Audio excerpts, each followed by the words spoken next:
Provost College of Medical Sciences,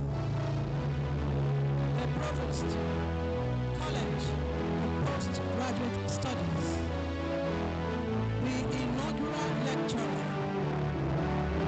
and principal officers of our university, the Vice Chancellor's procession.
Thank you, MacDonald.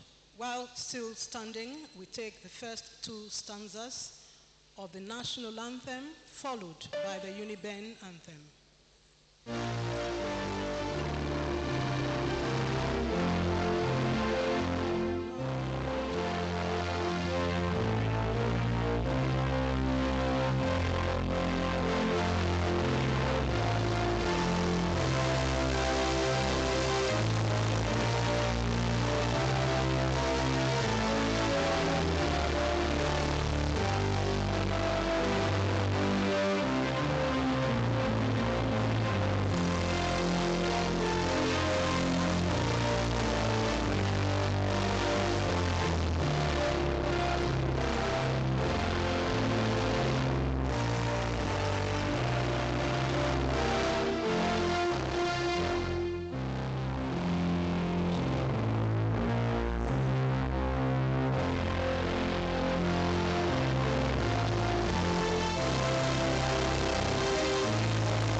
Please sit.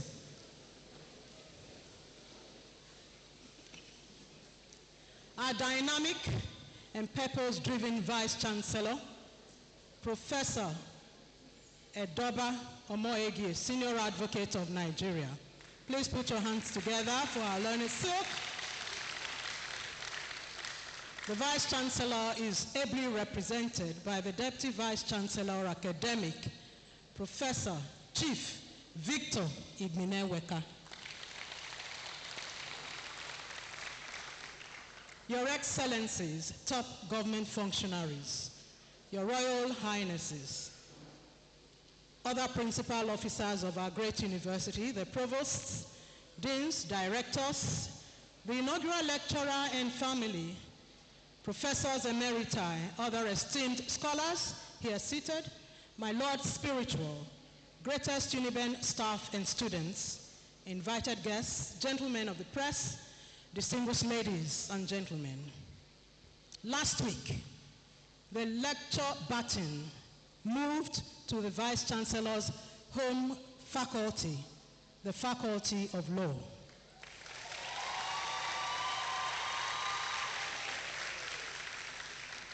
You will even clap more because the baton is still there.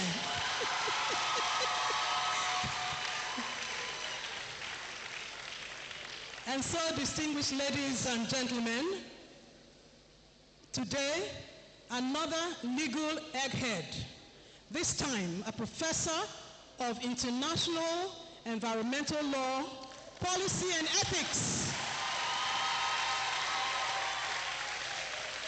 who oversees the university's Directorate of Research, Innovation and Development. She is none other than the very sweet and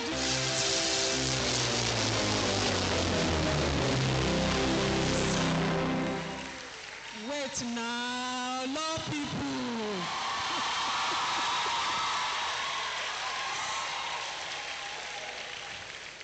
Today's lecturer is Professor NGOZI FINETTE.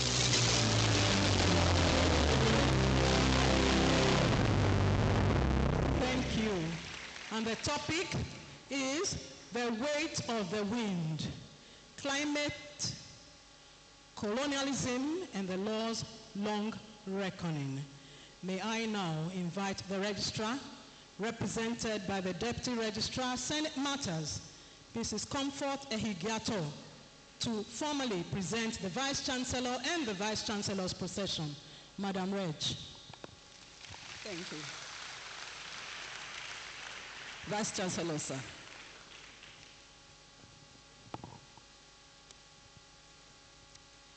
I welcome you all to the 353rd inaugural lecture in this series of this great university. The registrar of the university, Mr. Ademola Bobola, is away and has asked me to stand in for him. He sends his greetings to you all. I am Comfort Inyaguvena Eigiato, Deputy Registrar, Senate Matters. Permit me to stand on the already established protocol by the Public Relations Officer of this university, Dr. Mrs. Benedita Hehanere, and to introduce the Vice-Chancellor's procession. Today's procession is led by a determined, transformational, focused, and energetic Vice-Chancellor. I therefore crave your indulgence to present to this audience our great learner-sick Vice-Chancellor, Professor Edobao Morege, who is represented here by Professor V.O. Igbeneweka, Deputy Vice-Chancellor Academic.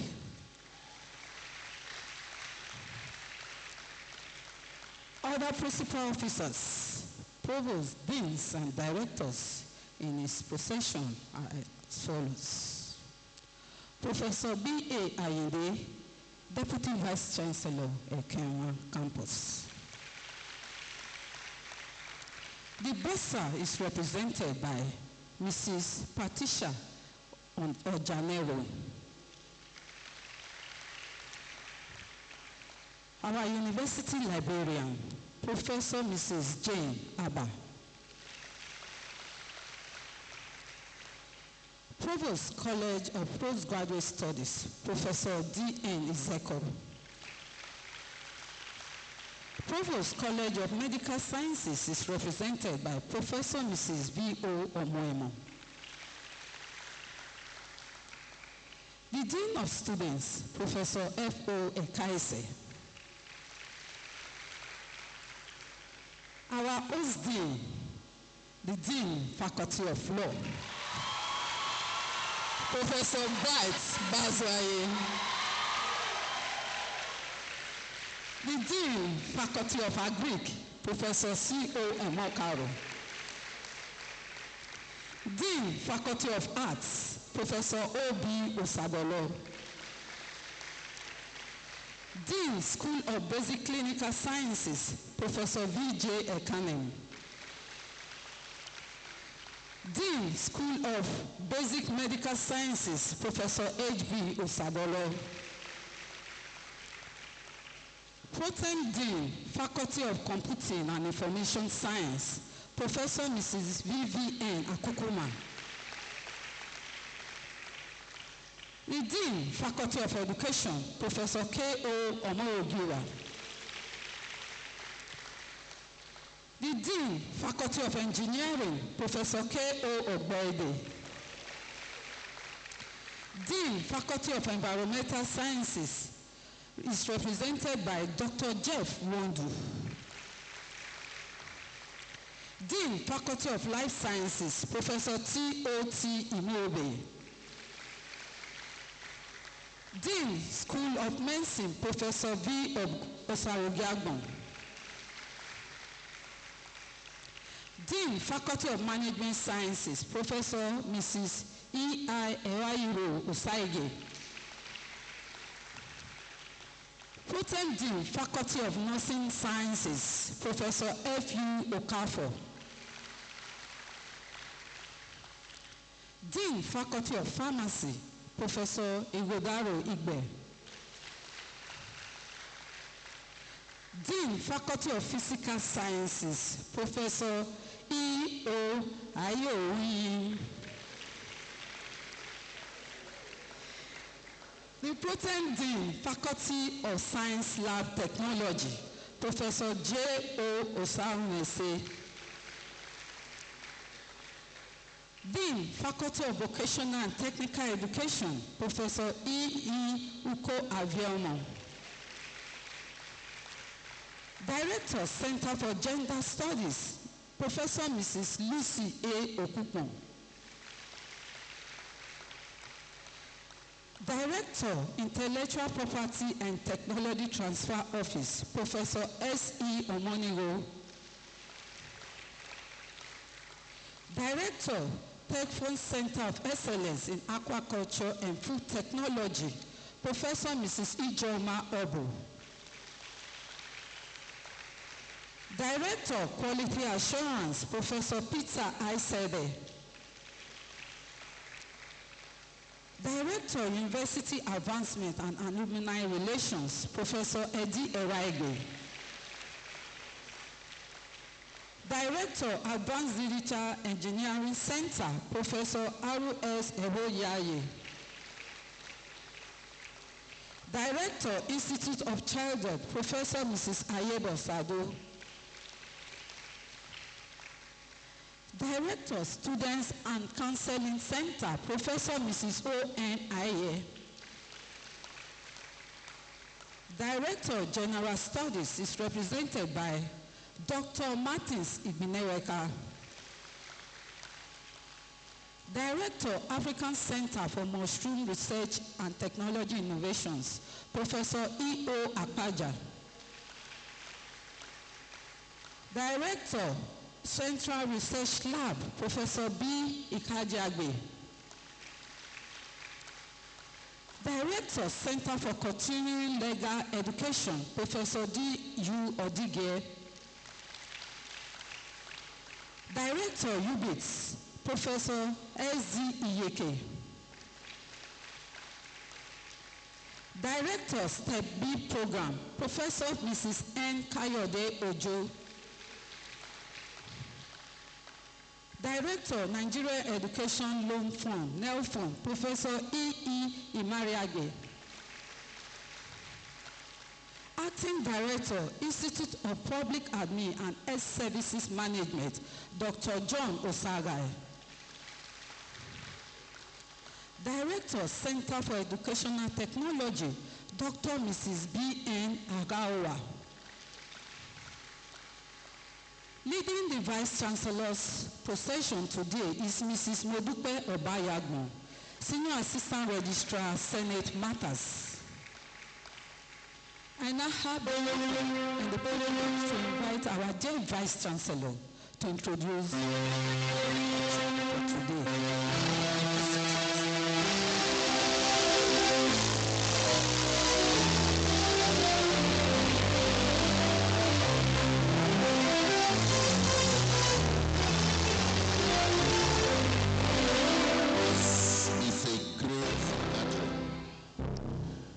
Ladies and gentlemen, I'm here at the instance of the Vice Chancellor, Professor Edoba Bright Omerige, SAN, who is unavoidably absent. He has directed that I come here and represent him as the chairman of this occasion. Can we please put our hands together to celebrate our dear Vice Chancellor? Thank you very much.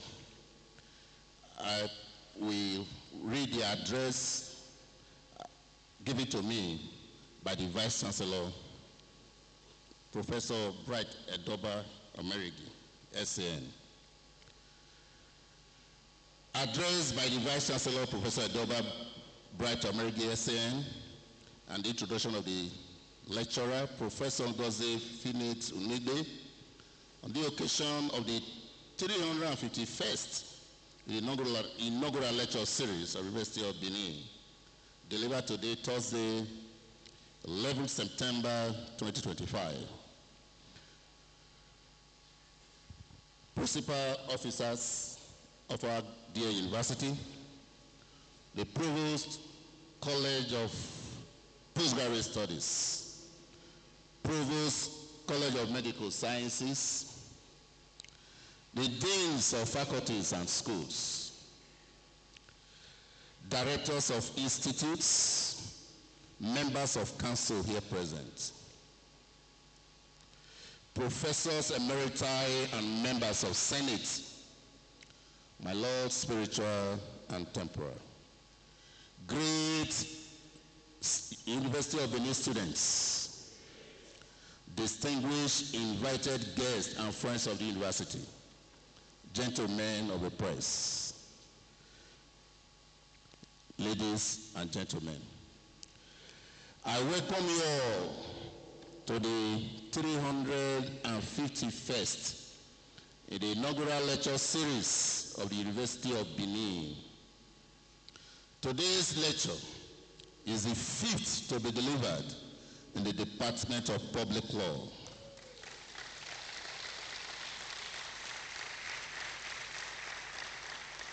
The 12th in the Faculty of Law, and by the grace of God, the 22nd to be delivered in my tenure as Vice Chancellor of the University of Benin. Ladies and gentlemen, it is my pleasure to introduce our lecturer for today. She is Professor NGOZI FINETTE UNUIGBE.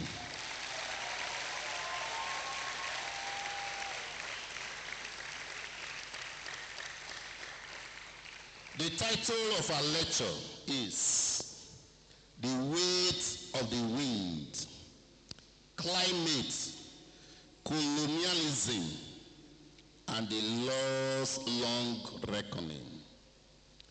Professor NGOZI FINETTE UNUIGBE was born 13th March 1977 in Benin City to the family of Chief Sunday and Mrs. Amber Otike Odibe.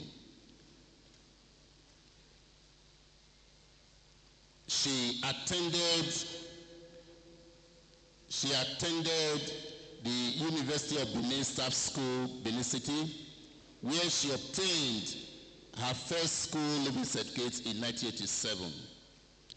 She had her secondary education at University of Benin Demonstration Secondary School, Benin City, where she obtained her West African School certificate in 1993.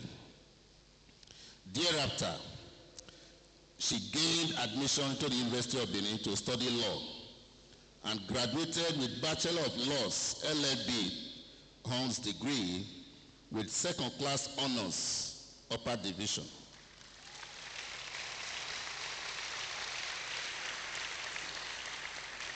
In the year 2000, she proceeded to the Nigerian Law School, where she obtained her professional qualification in law and was called to the bar in the year 2003.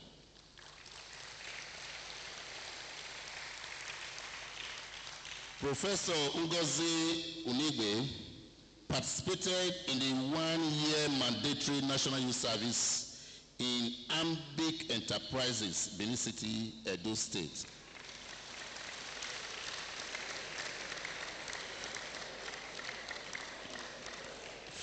From 22 to 23, 2002 to 2003. In a quest for more knowledge, Professor UNUIGBE obtained a Master's of Law, LLB degree in 2007 from the University of Benin and PhD in International Environmental Law Policy and Ethics in 2013 from the University of Leicester, United Kingdom.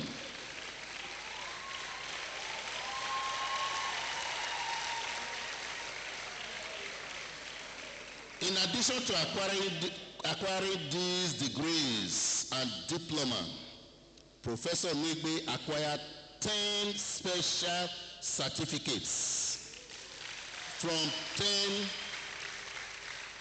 She acquired 10 special certificates from 10 different programs between 2016 and 2018.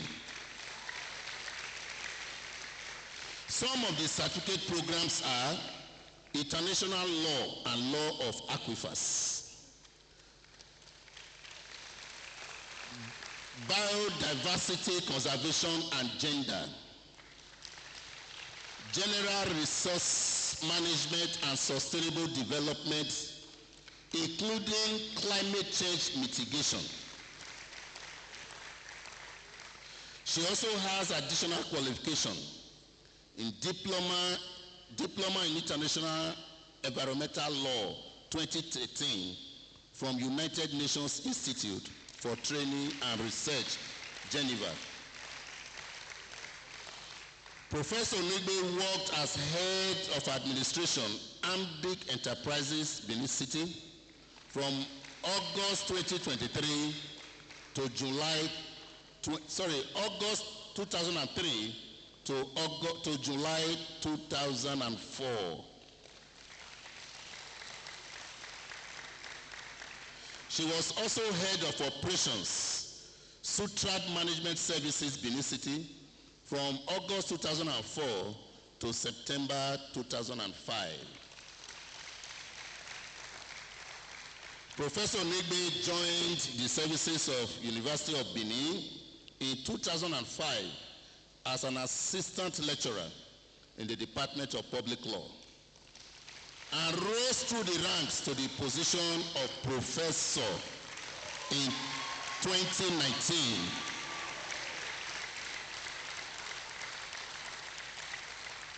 Thank you. She has held some administrative positions within and outside the university, such as representative of Faculty of Law to the General Studies Board, University of Benin, 2015 to 2016. Secretary to Advisory Board of United Nations University, Ghana, 2016 to 2017. Director, University of Benin Directorate of Quality Assurance, 2022 to 2024. Member, University of Benin IPAT Committee, 2022 to 2024. Member, University of Benin System Reform Committee, 2025 to date. She has also served as a member, University of Benin Strategic Planning Committee, 2025 to date.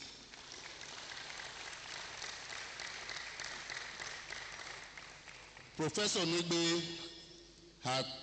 is also serving as director in the Directorate of Research, Innovation and Development, University of Benin, 2025 to date.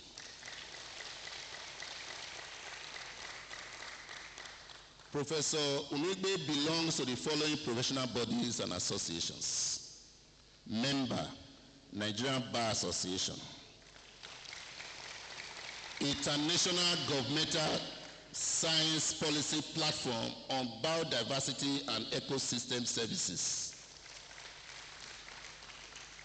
She is a member of the International Union of the Conservation of Nature. Also member Global Ecological Integrity Group.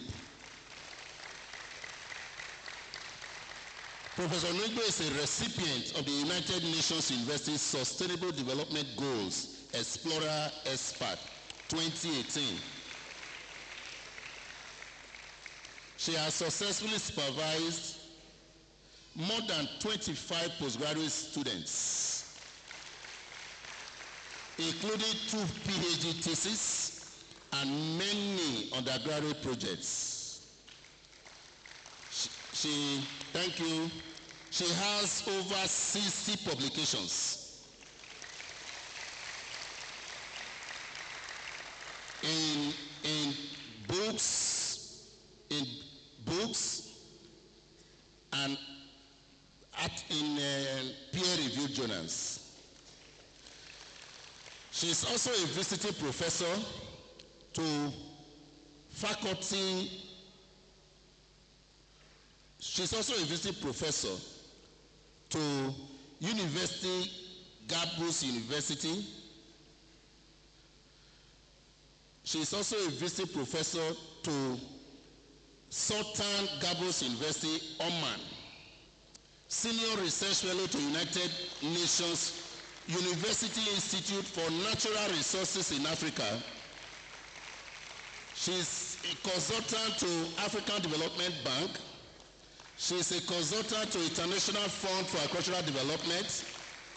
She's a consultant to the Lake Chad Basin Commission.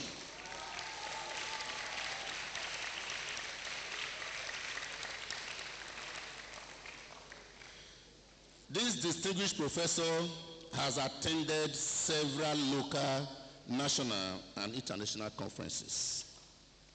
Professor UNUIGBE hobbies are dancing,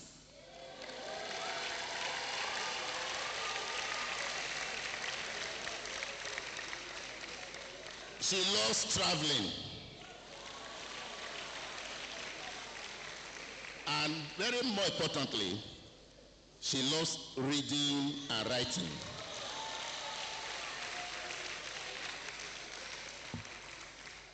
Then she likes nature walk.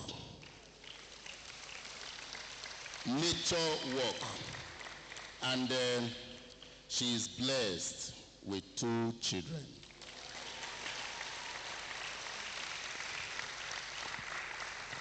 Distinguished ladies and gentlemen, it is my pleasure to invite Professor NGOZI FINETTE UNUIGBE to deliver her lecture. Thank you, sir.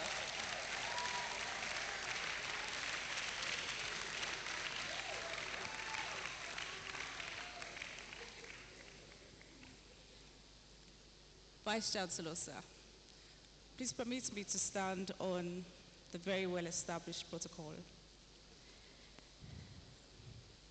I checked and I discovered that the first inaugural lecture was delivered on the 21st of February, 1977. That's barely 3 weeks before I was born. And here I am on the 11th day of September, 2025, privileged to present the 351st inaugural lecture series of University of Benin. Thank you very much. Good evening, everybody, and welcome.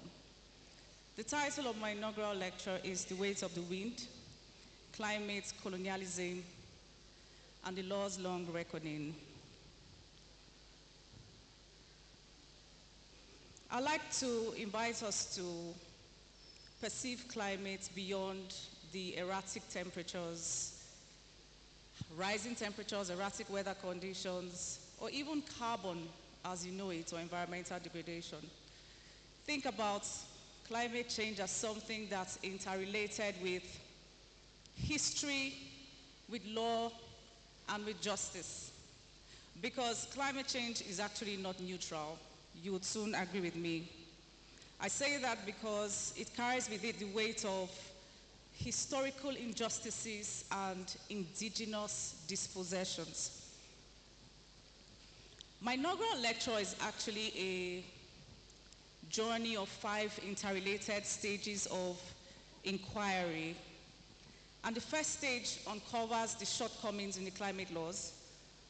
The second stage traces these shortcomings to history, precisely to colonialism. The third stage shows that, or demonstrates that, colonialism didn't stop at haunting the laws in the past. It is also impeding climate governance in the here and now.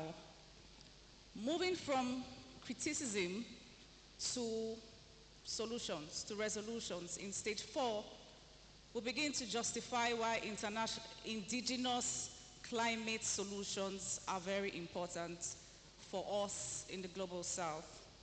And then in stage 5, we start to reimagine climate law as an architecture of peace. What that means is we're putting a peace layer on top of indigenous climate justice. The scope of this lecture is very deliberate in the sense that the discussions are grounded in Nigeria, extended to Africa, and situated in the global conversation of climate, colonialism, and justice. The reason for this is we want to try to link local realities to bigger struggles so that by the time we start to give lessons, we can spread the lessons around. But before I start this lecture, I would like to dedicate it to the memory of my father, Chief Sunday Otike Odibe, to the memory of my brothers, Simforosa and Wemba Otike Odibe, to the memory of the father of my children, late Dr. Kelvin Osakari Stewart. And finally, to women, children, and indigenous peoples who carry the burden of climate injustice in Nigeria, in Africa, the global south generally, and anywhere you find indigenous people. I started this journey by asking 3 very uncomfortable questions. First, I wanted to know what the role of the law is in safeguarding climate, and then whether or not legal frameworks can deliver justice in a world that's scarred by colonial histories. And finally, how does climate law silence or uplift community voices? My entry point was climate law itself, an examination of treaties, acts, and policies that promised sustainability. On the surface, they looked very promising. They looked very ambitious. But with deep inquiry or deeper evaluation, we began to uncover fundamental shortcomings. And one of the fundamental shortcomings we uncovered was that the approach to climate action is technocratic. Technocratic because it makes climate action look like a game of numbers. So you find us measuring carbon in tons. You find us using indicators and terminologies like carbon markets, emission trading, adaptation finance, and so on. If you're familiar with the Kyoto Protocol of 1997, you know that it has a very lofty objective of reducing greenhouse gas emissions. However, through its clean development mechanism, it has a way of prioritizing cost efficiency over justice. What that means is, if you have a major project approved, you can have it approved without the necessary inputs of communities. And naturally, that will lead to displacements. As a matter of fact, under the UN Red Plus program, we had several instances of green grabbing. Green grabbing means indigenous people are dispossessed of their lands without free, prior, and informed consent, all in the name of climate action. And then what about the Paris Agreement of 2015? It had broadened participation. It was more inclusive in its language. As a matter of fact, you had state and non-state actors in the room for the Paris Agreement. But the problem with that agreement is that because of its market-based mechanism approach and carbon pricing, it left big gaps in equity and accountability. Now to the national level, we analyzed up to about 15 of the laws that are related to climate change in Nigeria. But here we're zeroing in on the environmental impact assessment and, of course, the Constitution of the Federal Republic of Nigeria. The Environmental Impact Assessment Act, because it is the closest replica to the Aarhus Convention of 1998. Aarhus Convention is a convention on procedural environmental rights. So it covers access to justice, access to information, public participation. You have similar provisions in the Environmental Impact Assessment Act in sections 2, 7 on participation, 13, 60 on penalties. So what's wrong with the act? It's tokenistic in its enforcement, more like hit and miss. The enforcement is not structured. You would like to conveniently think that it's because of inefficiency or corruption. Not quite so. It's actually linked to the fact that the act was born not out of grassroots demand. Rather, it was an imposition, top-down imposition under the Bretton Woods era in the 1990s. Then environmental standards were required to access fund. So you have to show that you have ticked the boxes in one way or the other. Ticking the box might just mean show us that you have this provision in your law, or show us that you've gathered certain people in a village and you've told them about, just take pictures and show some kind of evidence and you can access your funds.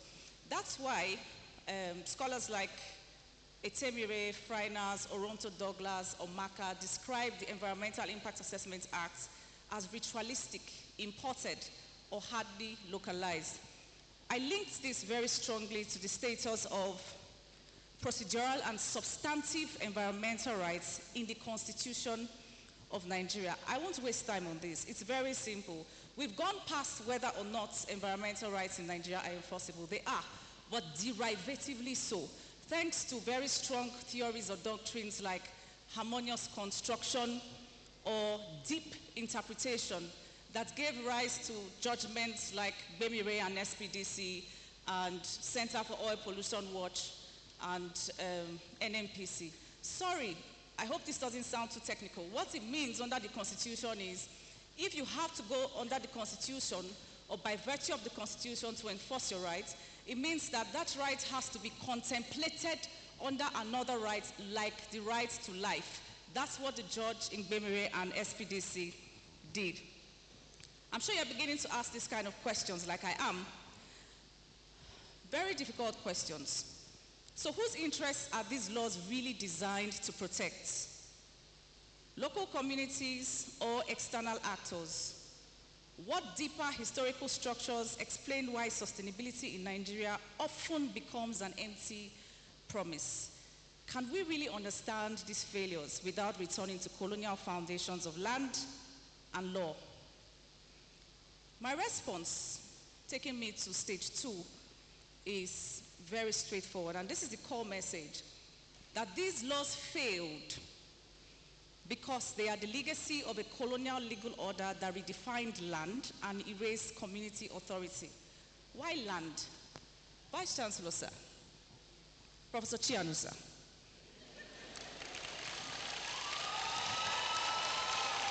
Land, Professor Chianu's name is synonymous to land law. So I dare not talk about land without mentioning him. I dare not. So everywhere you find indigenous peoples and local communities, permit me to call them IPLCs for the purpose of this lecture. Everywhere you find IPLCs, they define land as nature, and nature actually includes themselves. So they are land as far as they're concerned.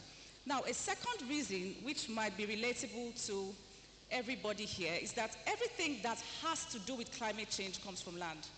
Drought, desertification, deforestation, carbon storage, food security, all of these depend on how land is governed.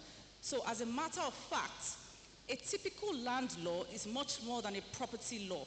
It is actually a climate law in disguise. And then finally, whoever controls land also controls the terms for climate health. How did the colonial laws affect land and justice? This table is at a glance, just so that we can get a very good view. Let's start with the Crown Lands Ordinance, which we can see here, codified in 1902. The law stated that any land ceded to the British by treaty, purchase, or conquest becomes crown land. Once land was declared crown land, communities lost their ownership. They were reduced to tenants living at the will of the governor. This was the very first step, breaking down communal land systems. Next, look at Land and Native Rights Ordinance of 1910, consolidated in 1916. This particular ordinance was even broader. It put all native lands under the governor's control. So customary owners were downgraded to mere occupants. In effect, indigenous people lost real ownership and could only use land if the governor allowed it. So this marked the shift from piecemeal land grabs to wholesale dispossession. You would like to think that this would have disappeared after independence. But now take a look at the Land Use Act there, the very last one that came after independence. On the surface, it looked different because land was to be held in trust by the governor for the people. But in practice, it copied the old colonial model. As a matter of fact, Section 1 of the Land Use Act is a replica of, for the most part, of Section 3 of the 1916 Ordinance. So if we move, so customary tenure was still reduced to rights of occupancy there under the Land Use Act, which could be revoked at any time, Section 28, with only limited compensation. I found Section 29 of the Land Use Act very interesting. The limited compensation there, to the limit of my understanding or depth of my analysis, is that you can be compensated for the building and the crops, but not necessarily the land. That reduces land to an economic asset and not a living system. And of course, that has strong implications for climate justice. What are the natural consequences of this kind of thing? Looking across this table, we'll see centralized government control. We'll see weakened community rights that lead to land conflicts. Weakened community rights, you can refer to them as a legal erasure of pluralist systems. So they lead to land conflicts, which turn out to have different dynamics. So in different places, land conflicts have metamorphosed into climate conflicts. anywhere you have indigenous people and local communities. So here's my synopsis, a brief synopsis of my contribution in stage 2. Colonialism didn't just change who owned the land, it changed the whole legal order around nature. Forest laws, mining laws, and even early conservation rules were all written for extraction. Their aim was profits and empire, not balance with the environment, not at all. They carried the same logic of control that the land ordinances did. Local systems of care and stewardship were pushed aside. The legacy still lingers in the way our laws are fragmented, a top-down approach. So when we talk about climate law now, we must see how colonialism still shapes it. UNUIGBE 2023B, UNUIGBE 2025A. So moving to stage 3. Core message in stage 3, you would want to ask, so did colonialism end? The answer is in the negative, unfortunately. It was rebranded from conquest to development or climate cooperation. International climate frameworks often position Africans not as equal partners but recipients of assistance. So we're either receiving aid, receiving technology, or receiving climate finance. If you're very familiar with climate finance, you know that it's not always free.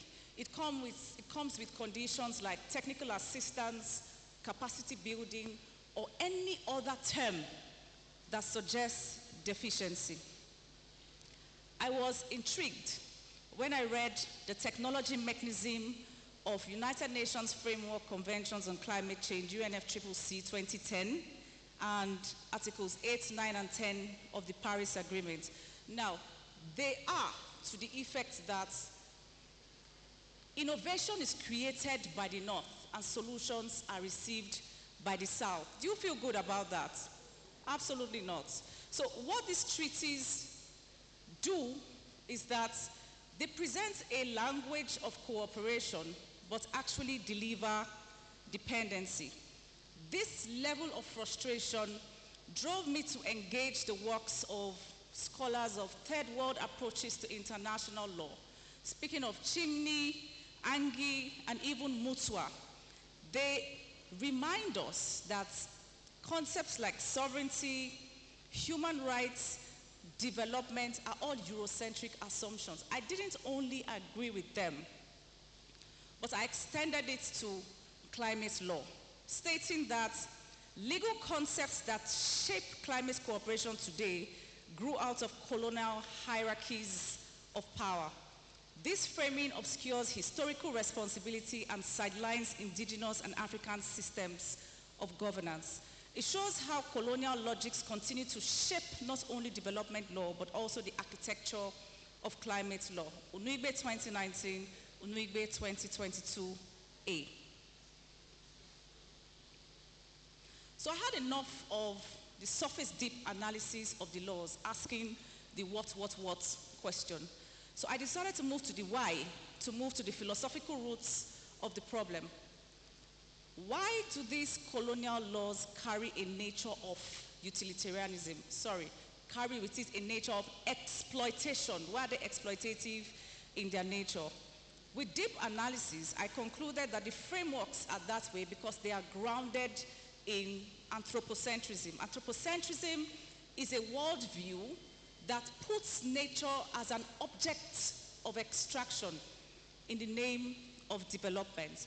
So in search of an effective ethic for climate justice, I engaged the works of Christopher Stone, Should Trees Have Standing, Ronald Engel, Civil Ecology and Ethic for the Future, and concluded with them that law should be grounded in care, reciprocity, and interdependence. This conclusion I reinforced with African eco-philosophy of Ubuntu. Ubuntu means I am because we are. Its original is South African post-apartheid jurisprudence that suggests interdependence. So it's been adapted to African eco-philosophy because of that interdependence element. Same for Omoluabi in Yoruba. Omoluabi, by origin, would mean somebody who's good, who's respectful, who embodies integrity, respect, puts others above themselves. Now, that respect or stewardship ethic has been adapted as well into African eco-philosophy.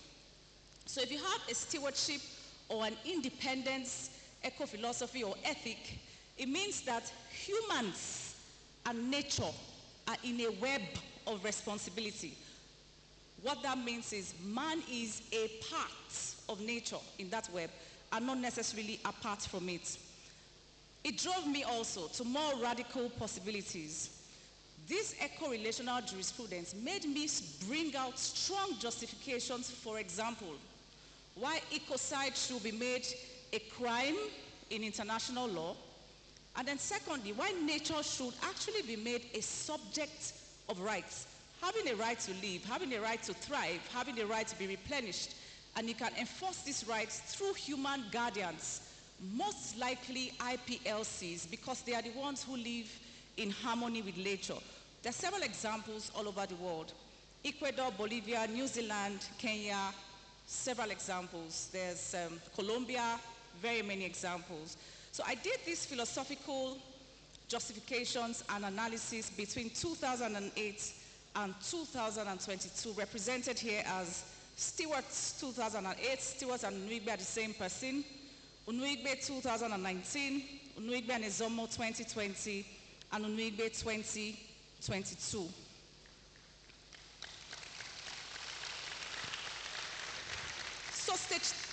Thank you.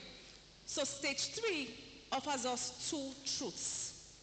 The first one is that international climate law often reproduces colonial hierarchies through finance and development mechanisms.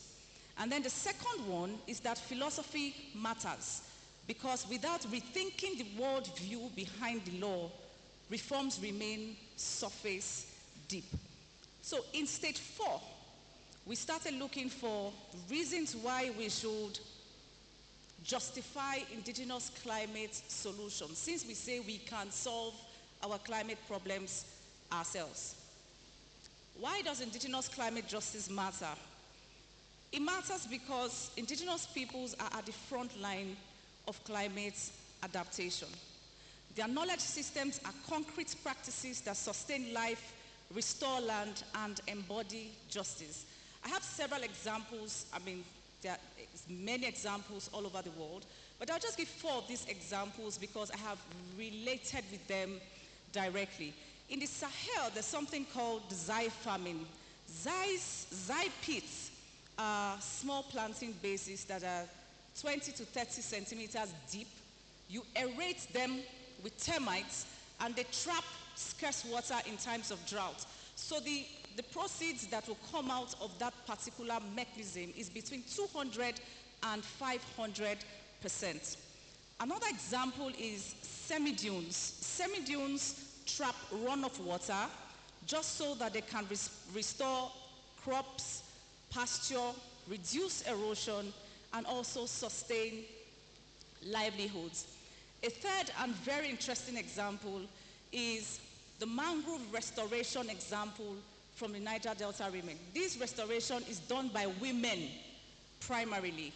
So these women see the mangroves as kin, K-I-N, protectors, as teachers. So when they are restoring the mangroves, to them they are restoring memory, they are restoring dignity, they are restoring belonging to communities devastated by extraction. Another example of women leadership is from Cameroon, Central Africa, where women plant trees not just to combat deforestation, but to revalorize medicinal plants and preserve indigenous health practices. I'll pause here to emphasize the fact that these examples are not folklore. They are actually law in action. They are jurisprudence. They are governance systems. But you know what? International climate frameworks will tell you that these examples are innovations. They would also tell you that they are climate-smart agriculture. Meanwhile, they've existed for several centuries back, and they have also been proven. This is just an example of the dunes to the left and Zypit farming to the right, both of them in Niger during a field walk in 2024. And then here we have a picture of the carbon value community forest I talked about in Central Africa, led by women, not just for deforestation, but also for traditional indigenous medicinal plants. We remember some months ago that the Vice Chancellor launched a tree planting exercise in University of Benin. How many of us remember? Yes. How many of us like it? Okay, you like it after I explain. Now, the planting was beyond an ecological exercise. It was actually a positively spiritual exercise, because for every tree that you plant, you release peace and protection. So hopefully after today, at least in University of Benin, we will not hear that trees harbor witches, so we must cut them down. Hopefully not. A natural question that will come out of these practical adaptive solutions that we have talked about is, why are these solutions not seen in our laws? Do our laws recognize them? Do our laws create a space for them to thrive? I was interested in Article 8J of the Convention on Biological Diversity, 1992, to which Nigeria is a party. And that article provides for the respect, preservation, and maintenance of indigenous ecological knowledge in national systems. I'll do a quick disclaimer here. Am I saying that this Convention on Biological Diversity doesn't have a colonial logic strain? Oh yes, it does. I actually still agree with those who call it a product of an unequal bargaining power, maybe because of the later part on access and benefit sharing. But you see, you can't throw the baby away with the bathwater, right? It has excellent provisions that can serve as normative guides for our law and policy. Let's check our law and policy, whether there's anything like this, since Nigeria is a party to the convention. The National Policy on Environment 2016, the Forestry Policy of 2006, both contain provisions for community participation. So, unfortunately, it doesn't contain anything about indigenous ecological knowledge, but it has tried. However, that's as far as it goes, because these are policies. They cannot impose obligations or rights without an enabling statute. Okay, that is fine, but what about the laws themselves? The Constitution renders some kind of weak comfort in sections 15 and 42 that provide for equity and non-discrimination. But you have to be a very strong, rugged, and radical judge, like the judge in Bemiri and SPDC, to draw that conclusion from those two provisions. That is fine. What about the statutes themselves? There's even deeper silence with the statutes. Starting from the Nigeria Act of 2007 that was amended in 2018. It had all the time. And then the Endangered Species Act of 2016 also had the time. And even the most recent Climate Change Act of 2021, it is direct and it is recent. All these three statutes that I have mentioned say nothing about indigenous ecological knowledge, let alone their integration. I mean, that's very sad, but let's take this as a call to action for our National Assembly. So at different times and on different things, I projected the fragmentation and shallowness problem of this indigenous ecological knowledge integration. And I stated that when we speak of institutionalizing indigenous and ecological knowledge, we are not talking about optional add-ons to climate law. We are talking about acts of legal repair, restoring erased systems of authority, and embedding alternative philosophies of coexistence. This means recognizing Zai pits, Zai farming, mangrove councils as valid forms of law, like I stated, in their own right, not as cultural ornaments. Indigenous knowledge gives us a pathway toward pluralist, decolonial, and just climate governance, as we already see in places like Papua New Guinea on the land and Ghana with forests. It's on this foundation that we now move to stage 5.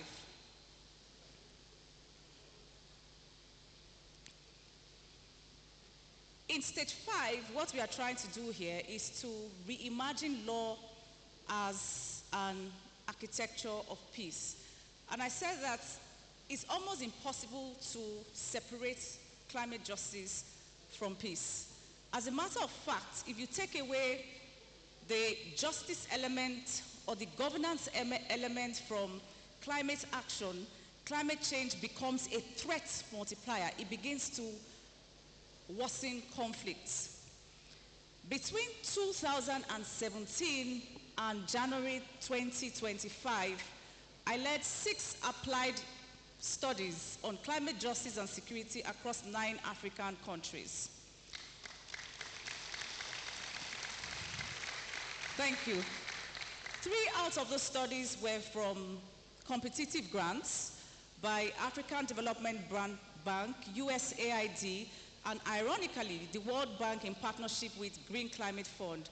The 3 others were extended commission studies by United Nations Development Program in 2021 and 2 of them in 2024. Now, in my studies across the Sahel, because most of the countries were Sahelian countries, I've seen how climate stress drives displacement.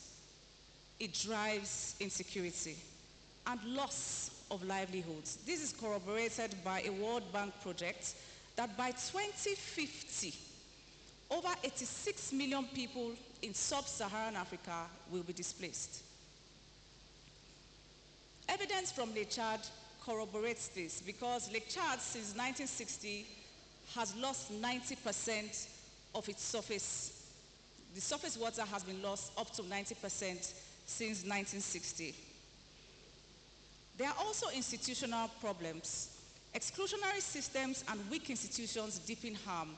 So what you find is, even in this climate assistance or support that we've been talking about, less than 10% gets to people who are most affected. Where does the rest of the money go? It stops with the intermediaries, with banks, with consultants, with international organizations. But it's not all a bad story because it's moving in the direction that we are. An IFAD report states that in Burkina Faso, indigenous farming methods boosted yields by 40%. Our field work in Burkina Faso actually also echoed this because the Zai pits, the mangrove observations do not only sustain land, they also sustain peace. Same thing for the OECD, showing a global pattern. And it says that inclusive projects that integrate communities succeed 20 to 30% more often than top-down ones. Same top-down approach that is dangerous. Now, this is a map of natural resources and conflict in the Liptako-Goma region. Liptako-Goma comprises 3 countries, Mali, Burkina Faso, and Niger. Now, the reason why this map is here is very simple. It's actually making the invisible visible. So it shows you conflict geography, side by side natural resource distribution, showing the relationship between climate change and natural resource conflicts. Now, I use the word relationship here very carefully because it's not a cause-effect relationship. It's actually a multiplier effect relationship, exacerbation. It worsens natural resource conflicts. If you look at the red patch there, the red patch is a place where you have some of the most intense natural resource conflicts. It's also the same place where you have very extremely scarce natural resources due to climate change, underscoring that particular relationship. So what is our point here? What kind of climate law are we envisaging? Talking about colonialism, we don't like the top-down approach. We don't like it, the way it is imposed on us. We don't like the way it is haunting our systems when we can actually produce our solutions ourselves. A climate law must be imagined as anticipatory rather than reactive. A law that sees ecological fragility as a peace issue. A law that restores dignity to the displaced. A law that transforms resource disputes into platforms for dialogue and cooperation. Sounds abstract, but not quite. I found a very interesting example, a replica of this, or representation of this in Article 69 of the Kenyan Constitution. And that article actually links environmental issues with equity, with livelihoods, and ultimately with peace. If you look here, you will see two cases that I have mentioned. These two cases are instructive to discuss this particular constitutional provision because they give a big picture. The first one was a year before that provision. It showed the cracks in the law. So a year after, the cracks were amended. The next one was several years after, in 2017. And the implication of that was that rights should not only be recognized, but they should also be implemented. So together, these cases teach us that free, prior, and informed consent is not just a legal checkbox. It is actually a foundation for justice. The cases also teach us that equity, participation, and stewardship are indispensable building blocks to peace, because the cases were as a result of social tensions, because free, prior, and informed consent were not obtained for natural resource governance. Vice Chancellor, sir, we've come full circle, for now at least. This is where the journey resolves. Where stage 1 shows technocratic law, stage 5, where we are, offers peace-centered law. Where stage 2 revealed colonial erasure, stage 5 restores community dignity. Where stage 3 critiques extraction, stage 5 reframes law as coexistence. Where stage 4 demanded indigenous knowledge, their practical solutions, stage 5 integrates it into climate peace architecture. But as we all know, vision is not enough. We need to move from aspiration to transformation. So what kind of practical steps are we going to take to flip the direction of the wind towards climate justice? Now I'm sure you understand why the title was The Weight of the Wind. So now we are moving it in the direction of justice.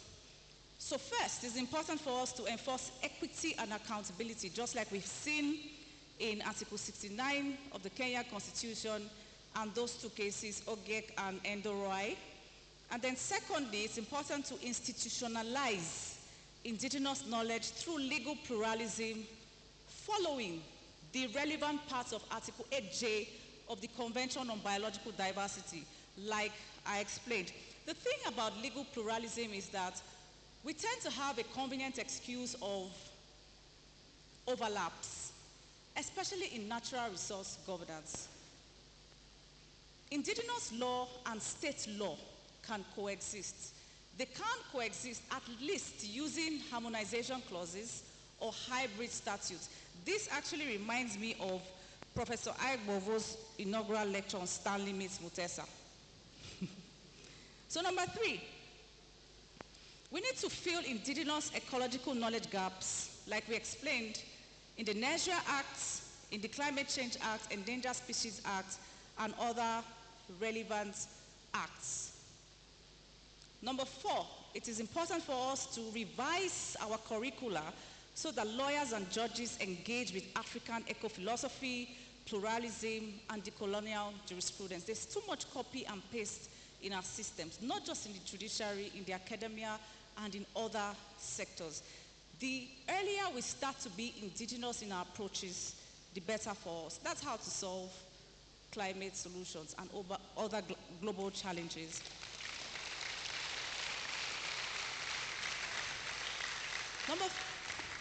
Thank you.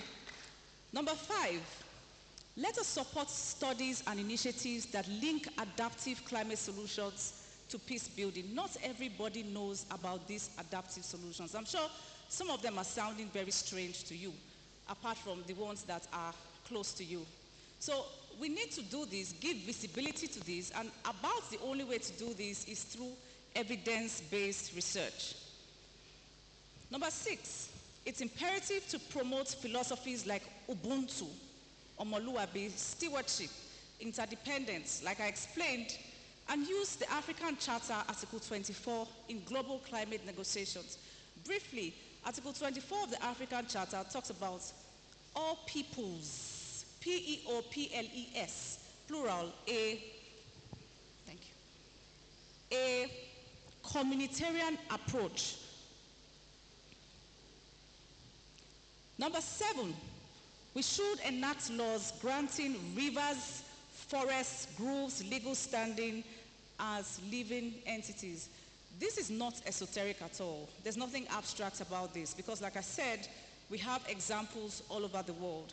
At the same time, there's an example that is close home. I'm sure Mr. Dafe Erikefe is listening to me on YouTube. He's spearheading the Rights of River Ethiopia movement in Nigeria.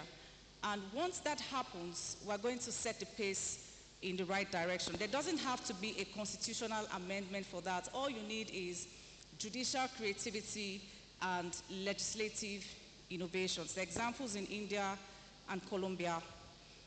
So here to my conclusion and my reflections.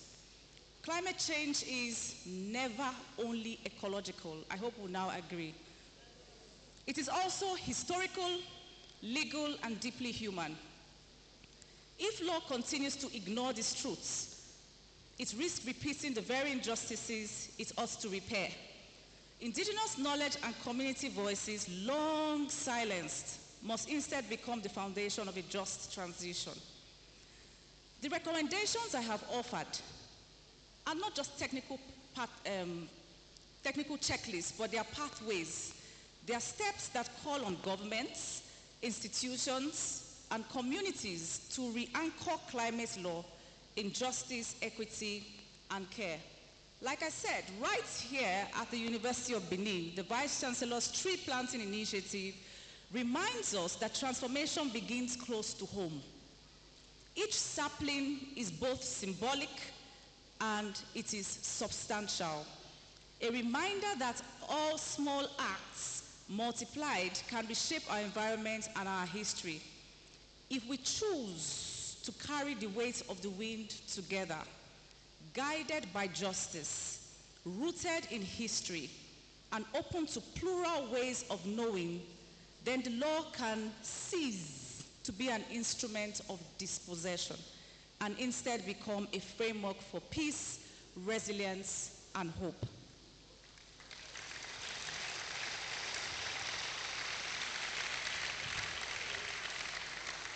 Ladies and gentlemen, in the course of my journey, I've been strongly impacted by certain people. If you have the book, you'll find that you're represented in one way or the other, but because of time, I can't mention everybody. But first and foremost, I want to return all the glory to God Almighty, my source, my sustainer, and sure foundation. Without his grace, this journey would have been inconceivable. He gave me rain when I asked for flowers. I thank him for all the lessons in resilience and for the weights that came to grow me rather than kill me. I want to extend my profound appreciation to the Vice Chancellor of the University of Benin, Professor Edoba Bright Omorege, Senior Advocate of Nigeria, for the honor of this opportunity and for believing in my vision and leadership. for past Vice Chancellors who have impacted me. Emeritus Professor E.A.C. Wanze appointed me Assistant Lecturer. Professor Friday Orunwese, in his tenure, I became Professor. Professor Lillian Salami gave me my first ever position as Director.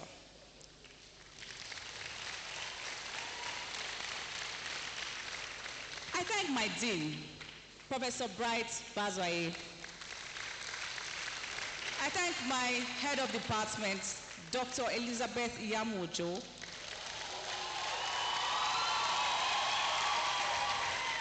All my academic mentors, especially Emeritus Professor Friday Okonofua, and every single senior professor in the Faculty of Law, University of Benin.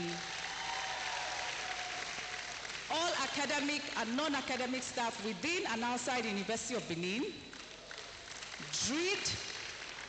DREED staff and interns, my adopted children within and outside UNIBEN, Caleb, current and past postgraduate and undergraduate students, my colleagues in UNDP, African Development Bank, Sustainable Trade Initiative, and the Edo NISCOPS program, NIFOR, indigenous people that I have worked with in the Sahel. I also want to thank my church families, Ambic Press staff, Johnson Bryan staff, my classmates and teachers from Staff School, UDSS, colleagues from UNIBEN and University of Leicester. I am grateful to the Akukumas, Ekundayos, Ofemuns, Unuigbes, to my friends who have become family. Professor Violet Aibo-Kaibo.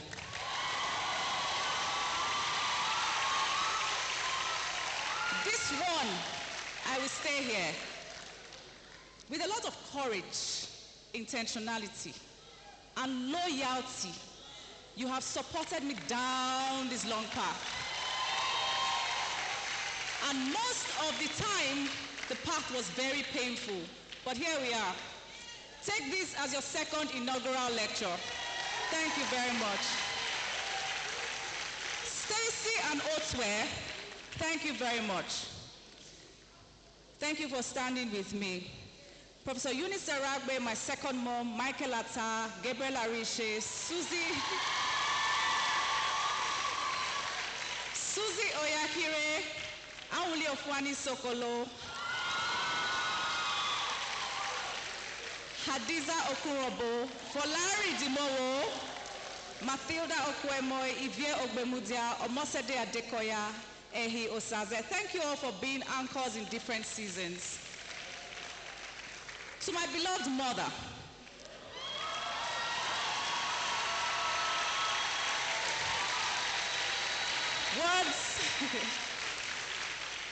words are not enough. Thank you very much for the intense prayers, deep sacrifices, gentle encouragements, and back then, wait, you haven't heard this part. Back then, hot slaps. Thank you very much, ma. To my siblings and their families, Bolaji Koko Ifunaya, thank you so much. I am grateful for your love and cheer, especially my brother, Andrew Otike Odibi, and my sister, Dr. Aoli Akukuma, for your steady presence and pride in me. To all my family members, thank you. And finally, to my sons and my lifelines. Osasenaga Leroy Stewart on YouTube, and Ima Osa Ivan Stewart looking at me here.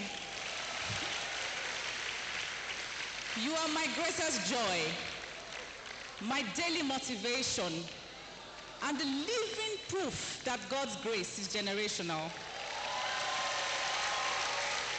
Thank you for loving me, inspiring me, cheering me on every step of the way. I'm very proud of you. And to everybody here who has taken time off their busy schedules and those who are lingering on YouTube, I want to say thank you very much for your kind attention. Thank you.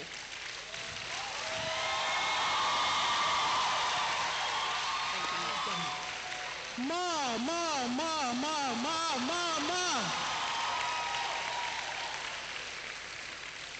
That has been wonderful. Please sit.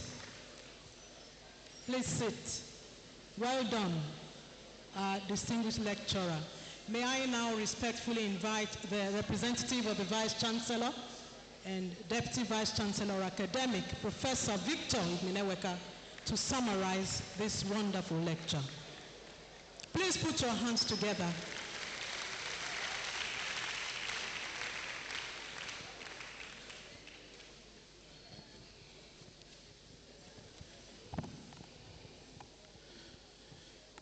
Let's put our hands together for the inaugural lecturer again, Professor FINETTE UNUIGBE. Congratulations. The inaugural lecture,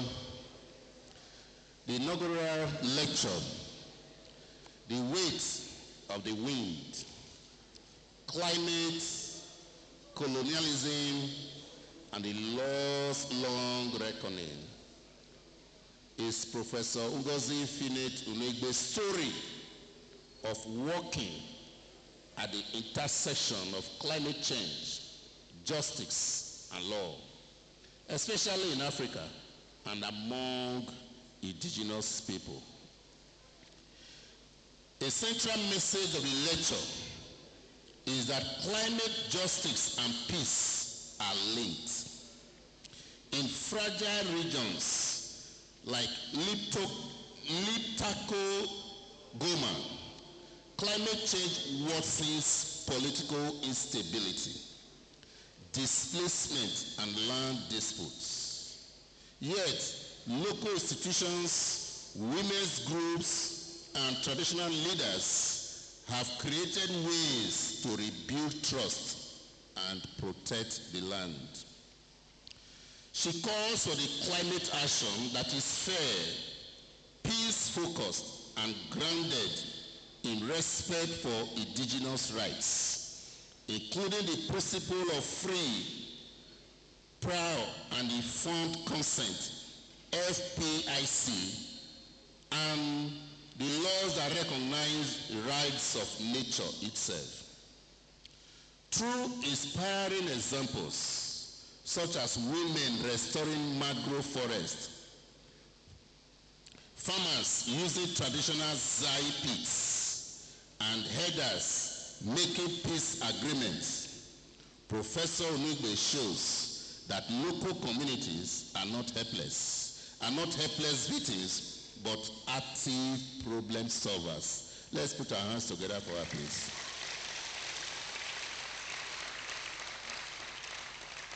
Her conclusion is a call to transform environmental laws so that it heals, it restores, and truly serves both people and the planet. Thank you very much.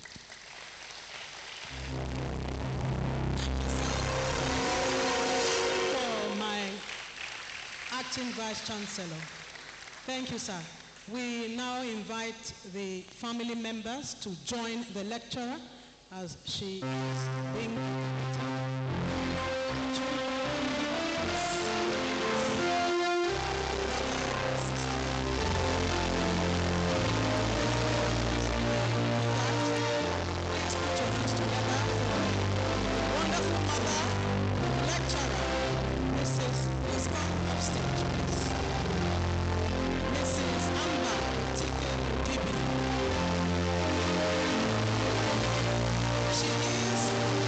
Chief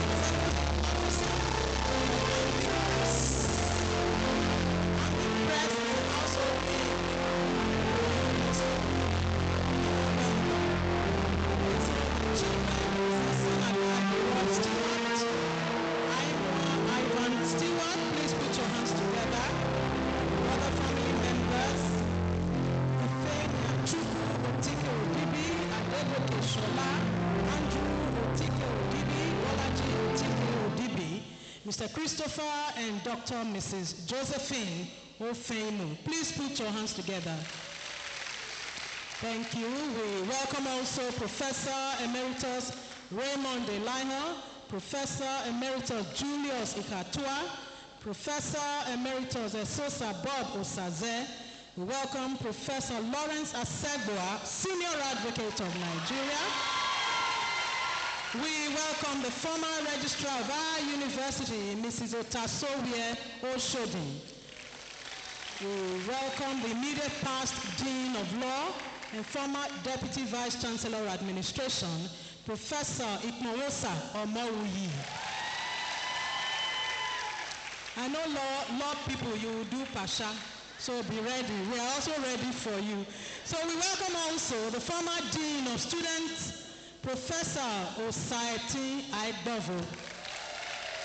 Welcome the former DVC academic, Professor Obehi Okoje. We welcome you, Ma.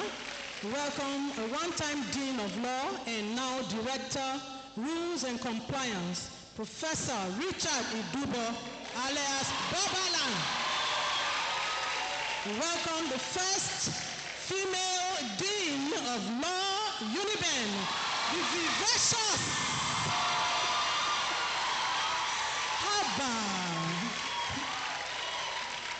Prof, don't do any election on this campus. Oh.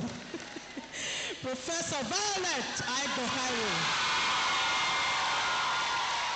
We welcome a one-time Dean of Law and now Center Leader of SERI, Professor Nathaniel UNUIGBE. We welcome the Director, Public-Private Partnership, Professor Nelson Ojukwu-Ogba. We welcome the Chairman, Nigerian Association of Medical and Dental Academics, Professor Alphonsus Isara. We welcome the President, Forum of University Women, Professor Angela Oriazowalan. We welcome Professor Eric Okoje. We welcome our dear chaplain of All Saints Chapel, Venerable Osaze David Egbenisi. Welcome, sir. We welcome the former Dean of Life Sciences, Professor Jerry Orwe. Welcome, sir. We welcome Professor Godfrey Ariavier. We welcome Professor Kingsley Akigbe. We welcome the former Solicitor General of Edo State, Professor Faith Osadolo. Welcome, sir. We welcome Professor Job Odion. Welcome Professor Venerable Mon Wadiani. Welcome Professor Julian Umbegu. Welcome Professor Emeka Chianu.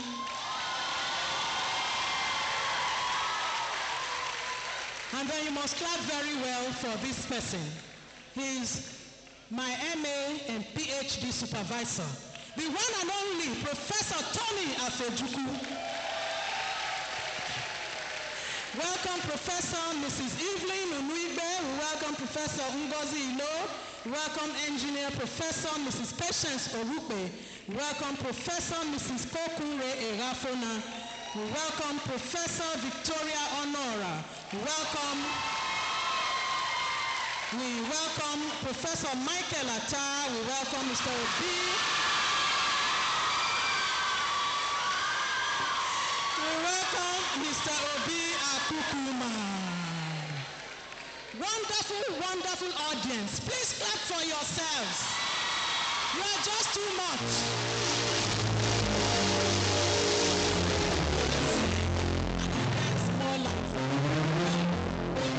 And so, ladies and gentlemen, as we conclude the 51st inaugural lecture of the University of Benin.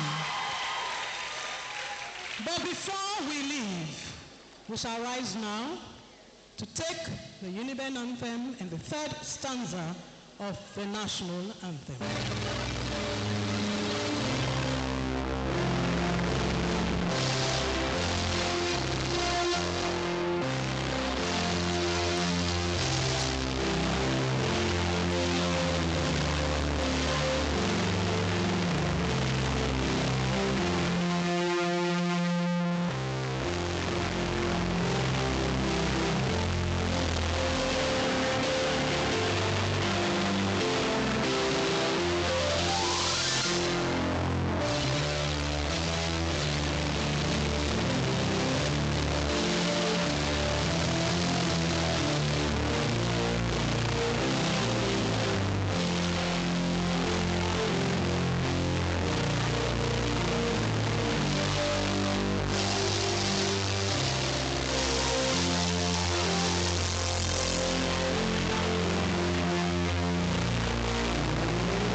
remain standing.